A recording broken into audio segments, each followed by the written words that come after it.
Next is the TaxAct Texas Bowl. There's a swag bag for you. I was gonna say another swag bag. Do you get an accountant or Maybe like a voucher for an accountant, or I don't yeah, know. just like a lot of H&R Block swag? I don't know. There you go. And that is Texas Tech at 7-5 versus Ole Miss 8-4 from NRG Stadium in Houston, Texas.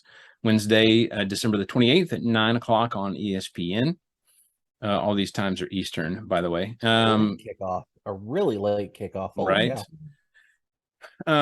So some things to watch here. Texas Tech quarterback Tyler Shaw missed time with a broken collarbone this season, but it started with the last 3 games, all Texas Tech victories. Texas Tech's defense is giving up an average of over 400 yards a game, however. So that's a little sus. Ole Miss leads the series here 4-2, winning the season opener in 2018.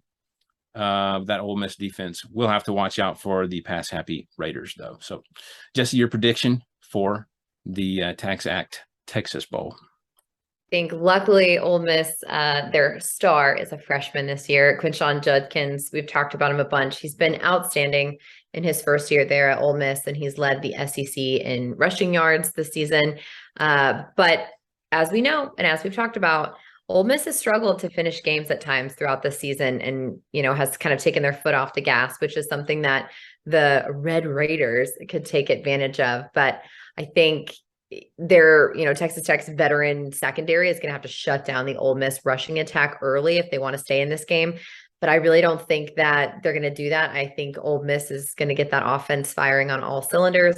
And it might be a long night for Texas Tech. So I'm going to pick the Rebels 35-27. All right, Matt, your prediction? Yeah, I think again, we're talking about it's a common theme these 3 games. You're talking about a team that's struggling coming down the stretch. Ole Miss has also lost 4 of their last 5. They're only winning against a I don't want to use the word atrocious because that's not strong enough, but just a plain out terrible Texas A&M team. This is a team that's been kind of struggling. But I'm pretty sure they've had time to heal, had time to recuperate. Lane's going to have plenty of time to look at defensive tape and scheme up stuff. So I'm going to go ahead and pick Ole Miss in this one, 38-28. All right. Yeah, for this one, I expect a ton of points to be scored in this game. Heck, it might even come down to the last team with the ball.